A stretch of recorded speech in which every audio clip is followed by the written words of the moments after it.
प्रणित बद्दल जे racial comments होते त्याच्याबद्दल पण आय होप बिग बॉस घेतील, कारण आज सुद्धा आजपासून प्रणित आणि अभिषेक बरोबर जिमिंग करायला लागले. प्रणितने ठरवलं, कारण त्याला पण त्याला केलं की तुझी एवढी हाईट आहे तर तुझी तू पर्सनॅलिटी चांगली करण्यासाठी तू तुझी बॉडी पण बनवायला पाहिजे. तर आजपासून ते दोघं जण अभिषेक बरोबर बसून हे करवते, जिमिंग करवते. तेव्हा प्रणितवर कॅमेरा होता, तो डंबल्स उचलत होता आणि शाहबाज म्हणाला की ये देखो आफ्रिकन भालू. तर म्हणजे हा अगोदर बोल हा आफ्रिकन भालू, तो त्या दिवशी म्हणाला हा पण बोललाय त्याच्याबद्दल.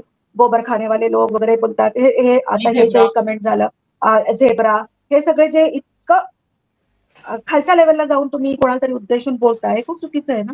ह्याच्याबद्दल दखल घेतली पाहिजे. म्हणजे लाईव्ह मधनं कळतं की बऱ्याचशा गोष्टी ज्या दाखवल्या जात नाही त्या ऍक्च्युली विकेंडच्या वारला त्या घेतल्या जातात. कारण आज जेव्हा फराडा बरोबर अभिषेकचं भांडणं झालं हायजीनवर ना, तेव्हा त्याचे पण काही तो चादर वगैरे करायचा नाही पोल त्याच्यावर ना, सलमान त्याच्याशी बोललेला आहे विकेंडवर. तर तेव्हा ते चालू की तू ऐसा नहीं बोलना चाहता, तो बोला क्यों नहीं बोलू, जब मेरा भी ऐसे हुआ तो मुझे भी बोला गया था वीकेंड के बार पे, तो वो तो बात है ना, तो उसके बारे में तो मैं बात करूंगा.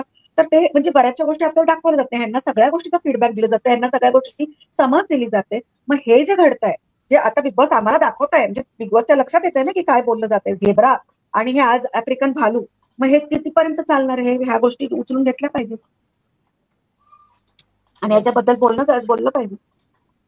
नाही, यांना त्याच्यावर उत्तर द्यावंच लागेल. आणि हा जर विषय चर्चेला नाही आला तर या शोचं टीआरपी किंवा याच्या विश्वासार्हता सुद्धा कमी होईल या शोची. कारण इतकं बॉडी शेमिंग तुमचं परत वर्णावरून बोलताय सगळ्या याच्यावरून, म्हणजे अतिशय वाईट आहे. काय मेसेज जातो बाहेर, मग तुमच्या शोचं पण क्रेडिबिलिटी तुमची खराब होते याच्याने. त्यामुळे मला वाटतं ते